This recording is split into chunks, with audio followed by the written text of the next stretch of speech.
Hello everybody, bienvenido a todo. Welcome to Vablet with me, Vablet, and we are in BeamNG.Drive because we are doing another base model challenge. And as you can see, it's not French, it's not German, it's Italian. It's a Fiat Marea. This was the saloon and estate version of the Fiat Brava, and it sort of survived much longer than those two because they Fiat didn't have anything, a sort of mid-sized family car or an estate. So this soldiered on for like 2 or 3 years after the Brava and Bravo had gone out of production, and until the Stilo had an estate, and then they released a Fiat Croma, which was like their family car, and then this sort of bowed out. But yeah, by the time it went out, a lot of car reviews were like saying, "What the hell is this car? It's very old-fashioned, very 90s." Um, I actually think it was very handsome. Oh, hang on, let me just. Yeah, now I can hear the sound.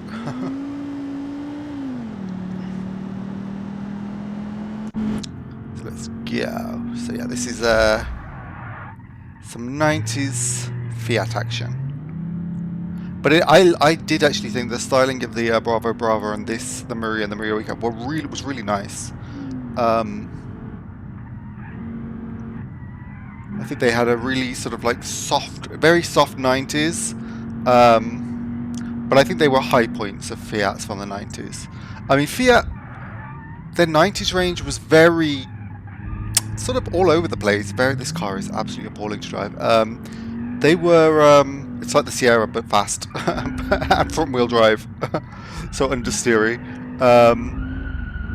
But like Fiat had like a fairly sort of robust range in the 90s. So the Bravo were considered quite good little mid-sized family hatchbacks. The Punto was like one of the best super minis, and then they had the Cinquecento and then Seicento. But they really didn't have much brand identity when you look back at the 90s. Like in the 80s, all their cars sort of had a very square, boxy shape. They didn't exude a sort of obvious brand identity, but if you put them all next to each other, you'd say, yeah, those were Fiats. Whereas in the 90s, it was a bit more.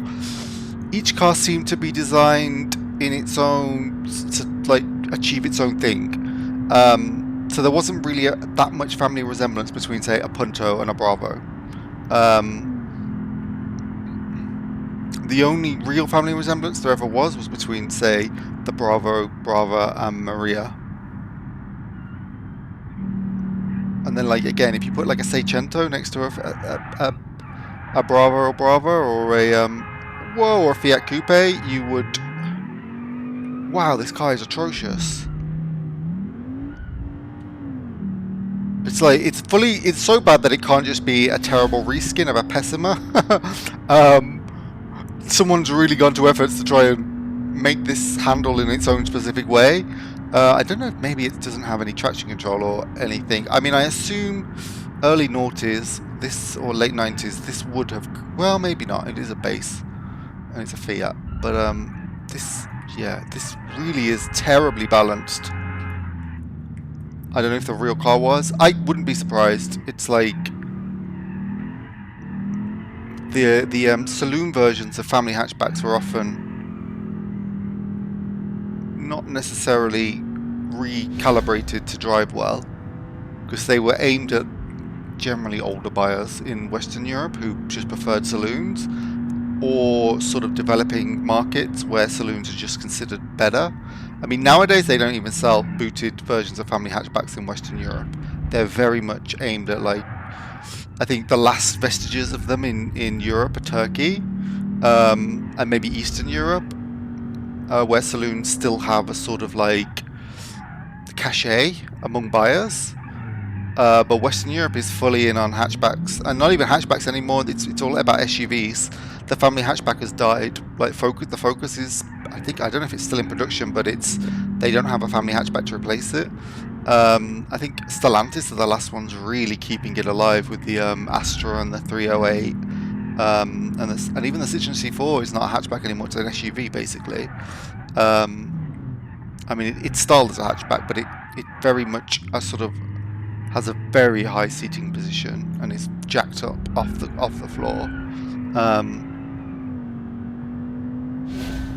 And I suspect the Astra and the 308 will go that way too.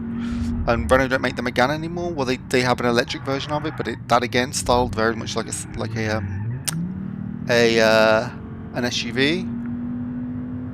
I think Kia are releasing a new hatchback. Two new. They've got like their EV4, which is like a fully electric hatchback, family size hatchback, but it's a little bit bigger than a Golf or an Astra. And they're releasing like a petrol equivalent, which will, I guess, have hybrid as well. And that is, I'm not going to get caught out on this corner. No way, Jose. Yeah, this doesn't have ABS, or if it does, it's very bad ABS.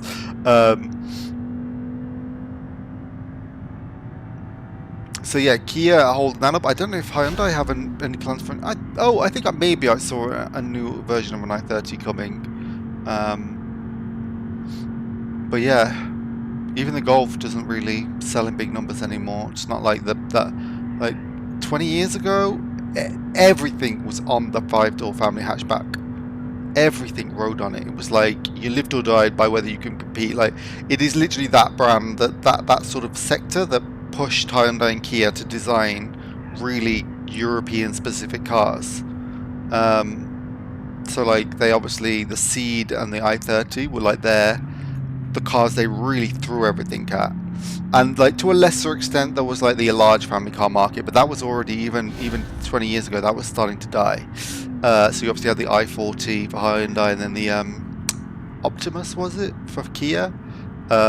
Neither of which I think they still make in Europe or sell in Europe. Those were definitely replaced by SUVs. That whole sector, because the Mondeo's gone, the Vectra, not the Vectra, what's it called? Insignia's gone. So yeah, interesting actually when you think about it, that SUVs took such a big chunk out of that market, killed off so many things, and certainly you wouldn't be making. I mean, funnily enough, Kia have for their new electric hatchback, their EV4, they've released a sort of a saloon version of it, which they are going to sell in Western Europe. But it's sold as they call it a fastback, even though it's not like a hatchback. It's just a sort of, it's a saloon. But it has very strange styling, and I guess they're hoping that pulls it through, and makes people think it's a more impressive car than it is. Because it is just a hatchback with a boot. And yeah, like I think the signs of them dying in the UK happened in the 90s. I very much remember, like, you used to see lots of 80s versions of the Astra, like I think it was called the Belmont, and then the Ford Orion, the Escort, booted Escort, and then the Vento, or the Vento was the 90s version of the Golf with the boot, but there was what was the other one? There was the Bora after that, but then they brought back the old name, which I can't remember. And that was like the Golf as well. You used to see loads of them from like the 80s and early 90s, but then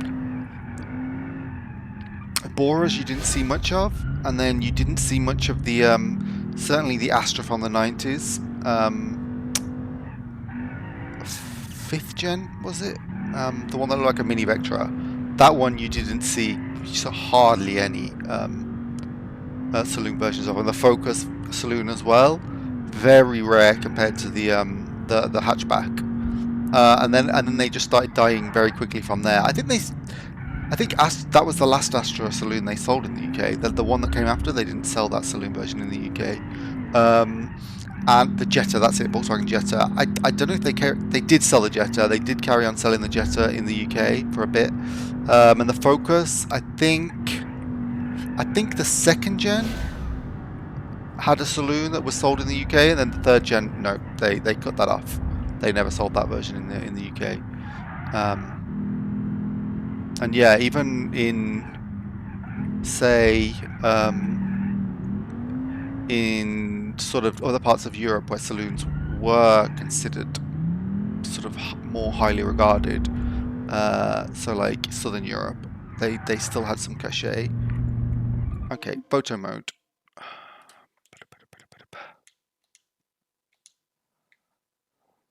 Okay, right. Wait, I'm here. How do I'm in photo mode, yeah, and I want to move.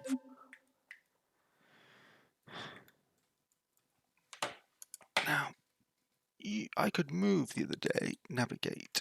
No, I want to...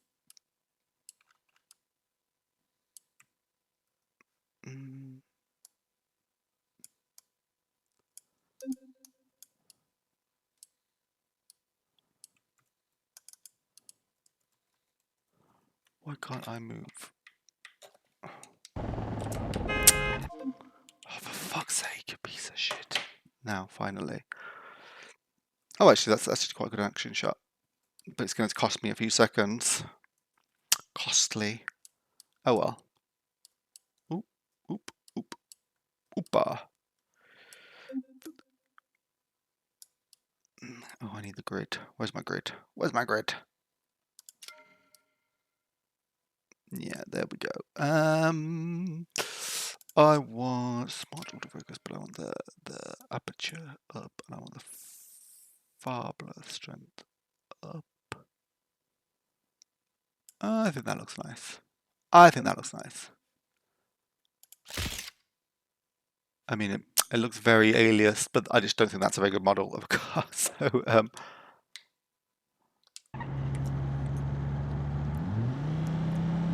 drive. We're not doing that bad for time, you know. I think we are better than the Mondeo, not the Mondeo, the Sierra, or the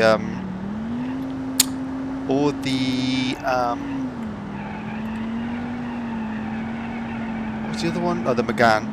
But the Megane I wrecked. This I made it around in one piece. So yeah, what was I talking about? Oh, the sort of change to the car market. I mean, Fiat don't really even attempt big cars nowadays. Their mainstay is like small little cars. They were always better at smaller cars. Like even in the 80s, I think the Chroma didn't get anywhere in the UK, and I think in most of Europe it didn't sell well outside of Italy. People just didn't see Fiat as making big family cars. And then the Chroma they did in the noughties, that didn't sell well at all. It was a very weird car anyway. It was like maybe trying to be a bit of an SUV, but like as a car. So it came in like just a hatchback that looked a bit like an estate version, and that's it. And that again didn't go anywhere, didn't have a very good identity. And I think that was the last time they really tried a big car. I mean, what they really should have just done, I mean, well, because they had Lancia as well as part of their group, which did have big cars, big saloons, but the reputation of Lancia was just so bad, and in the end they were just rebadging Chryslers as Lancias. It was so awful. Well, what a turn up for the Bucks. That was actually 4th. Italy, this is the place to go. Italy, that is it. And I definitely could have done better than that because of that spin out I had on that big first hairpin, and the or second hairpin, and the and that sort of fuck up with the photo mode. I reckon I could have got that down to like 3rd place even. So I'm faster than a 5 Series, and that means the Outlander is out of the top 5. I'm faster than an MG ZS and a Skoda Superb, Kia Rio 4-door as well, and a BMW, and an old BMW 5 Series. Well, I think I'm impressed. I have to say, I'm glad that Fiat Marea brings us to it, and I have a couple more. I have another Fiat and a couple of Alfa Romeos lined up as well for future ones. So change configuration, change the car. What car do I have? I have a Toyota Camry, which I could do. This Jetta, but that's not very. I have the Bora actually. I could do. Yeah, let me do the Volkswagen Bora. I think SDI. This is the diesel base, the non-turbo diesel, so it's going to be absolutely awful. But we're going to have a booted showdown. So 90s booted versions of hatchbacks, of family hatchbacks.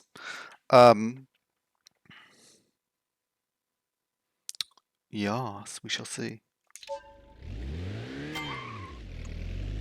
Listen to that claggy diesel.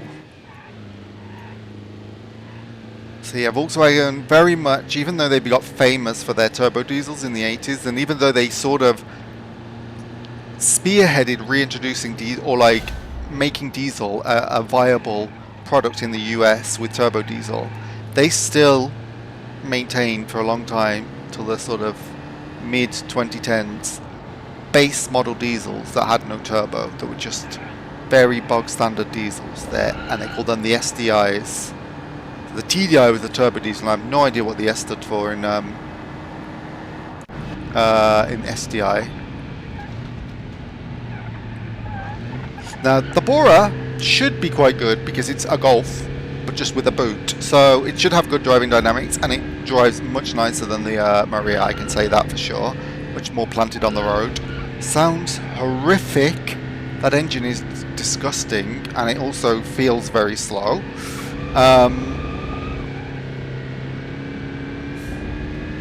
And if I remember, as I was saying with the Marea, these sort of booted versions just went out of fashion in Europe in the noughties and through the 90s and in the noughties. The Bora, if I remember correctly, as with the Jetta that came afterwards, was heavily focused towards the US market because little family hatchbacks didn't do that well there either. And obviously Vauxhall Opel and didn't really exist in the US, but Ford, their Focus as well, I think they sold a lot more saloon versions of the Focus than they did the hatchbacks. And similar with the Golf, the Bora, or the Jetta as I think it was called over there, was much more successful than the 5-door versions. And I think the Bora might actually have been built in the US or Mexico. I certainly know the Jetta, the following subsequent versions of the Jetta were, and then they were, if I remember correctly, they were actually re-imported back into Europe for sale here, which made them quite price uncompetitive, and so it was always cheaper to buy the hatchback anyway. But again, you don't see many of these around now compared to the Golf. You don't see. I don't think they do a 4-door version in Europe anymore of the current Golf. They definitely don't have the Focus or the Astra. Maybe in Turkey and maybe in Eastern Europe, but otherwise no, it'll be for other markets, but not Europe. Oof. Oof, oof, oof, oof, oof.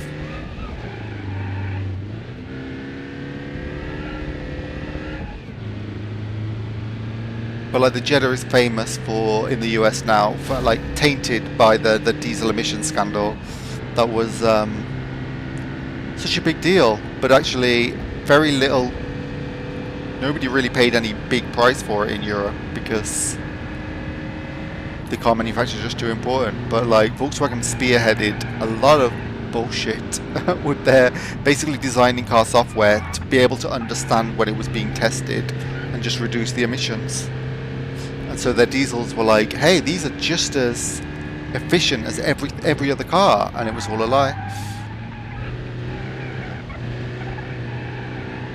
Not efficient, just as clean air, clean emissions as any other car, and it was like no. And the Jetta was their big car in America that they pushed for their diesel comeback. They called it blue TDI or something like that, blue something. Blue Motion, I think, maybe something like that. Blue technology or something that convinced everyone. That was a lot of manufacturers. I mean, diesel was. It's funny now because diesel's just nobody wants them except for people in the countryside or people buying 4x4s to use as 4x4s. But back in the noughties and the early 2010s, diesel was the thing. It was really taking over. It was I think at one point, Jaguar, for example, a traditionally completely petrol car company, they didn't do their first diesel until 2005 or something. They built an entire factory just for diesels. And I think they, the vast majority of the engines they offered in the XF when that was their new product. And then the I-Pace, was it? Or E-Pace, that was all going to be diesel only. The vast majority of engines were diesels with one token petrol engine, and the flip back around when that all went wrong They ended up in a pretty bad place. Hence they very quickly tried to switch towards electric, and now they're sort of going for that and trying to maybe giving up on being a sort of BMW and instead trying to be more like a Rolls-Royce. We'll see how that works. Do like their latest concept car, but seems to have upset all the annoying people who don't understand why Jaguar might want to rebrand, considering their cars don't sell well because they have an old man image. Oh, this doesn't do well on the hill. I need to be careful not to do a Megane and crash it into the wall at the end of this. I can tell this is going to be the Marea. It's struggling. It just is not doing well. That Marea had quite a bit of pep. Scott, how fast am I going? 50 miles an hour, yeah. Figures.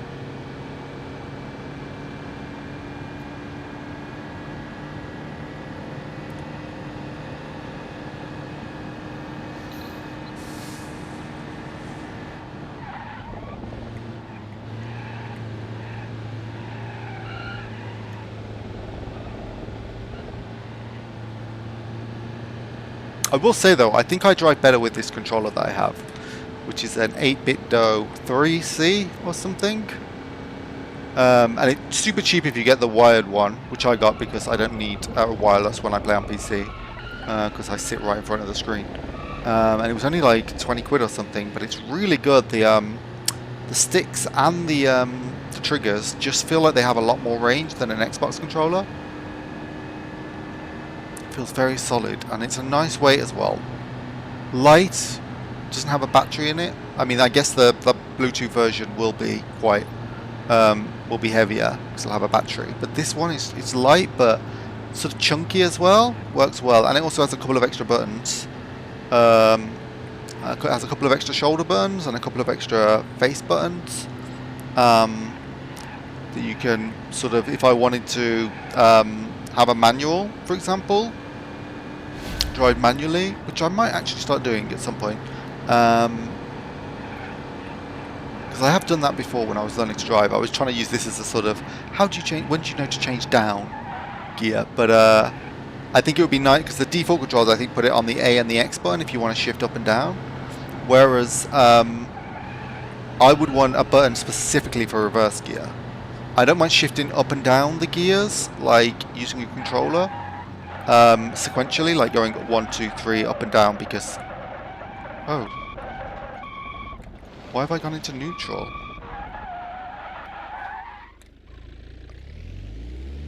Okay, that was weird. I feel like the traction control went crazy then.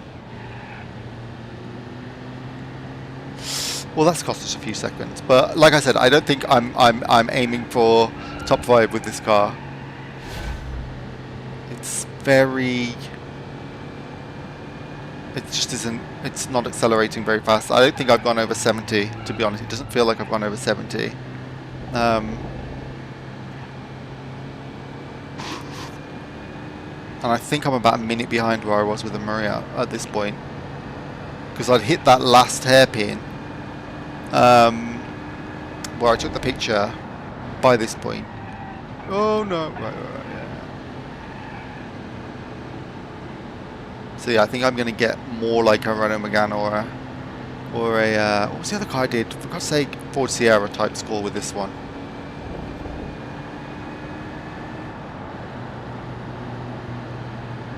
Yeah. Oh yes, this is a slow car. Although actually looking at it, I think I've come to that final hairpin now. But yeah, I'm not getting. I think I'm going to get about 12 minutes with this one, because I don't think I'm going to make much time on that final straight, because the car isn't that fast.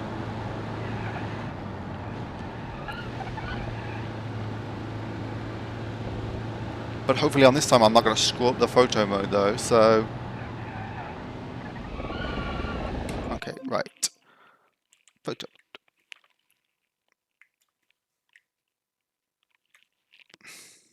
Bum, bum, bum, bum, bum, bum, bum.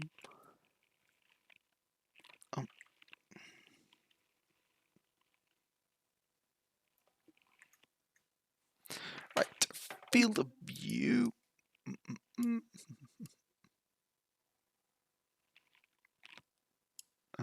Just a little bit out, yeah.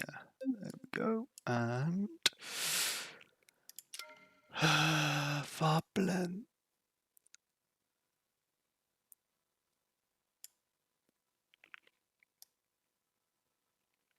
There we go, I think. Yeah. Yeah, I think that's fine.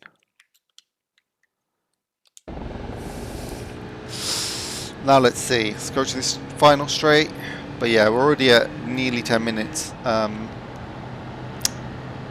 So unless I can hyperloop down there in 10 seconds, we're doomed. Doomed.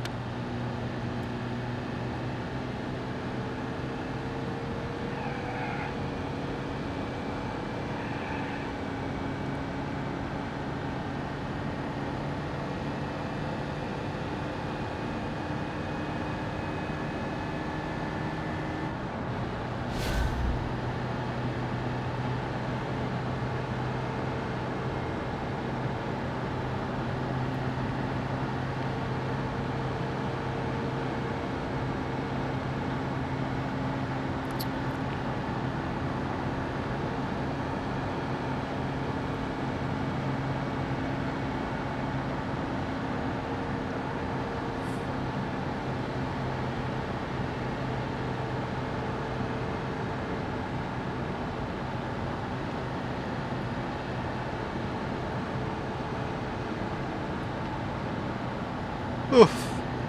Okay, well, see if we can get up to 100 on this downhill bit. Nah.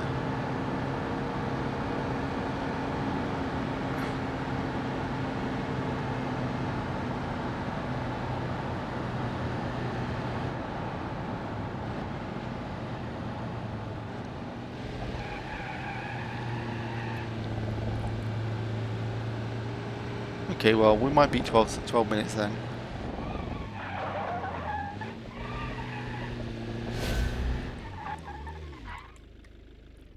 $30. Okay, 30 is not that great. Where does 30 put me in relation to? Okay, ahead of that 405, I did. Ahead of the Lada.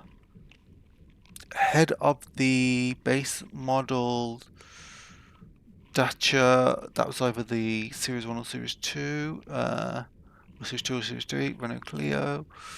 Where am I in relation to the Ford Sierra? Okay, faster than the Ford Sierra by, yeah, it's like 35 seconds. And the Renault? Was I? Oh, well, slower than the Renault from yesterday. Okay, like 12 seconds. Oof, okay, so that wasn't very great. But that Fiat Marea, it doesn't matter. Doesn't matter because that Fiat Marea got me fourth. That's all that matters. So Italians win the day. Non-turbo German diesels, not so great. But nobody was expecting the VW Bora or Jetta or however you know it to do that well with a base model, a base diesel engine. But that was bad even by that standard. So good news, I would say, makes me happy with the potential because I have an Alfa Romeo Mito and a Fiat Tipo saloon, and I have high hopes for them.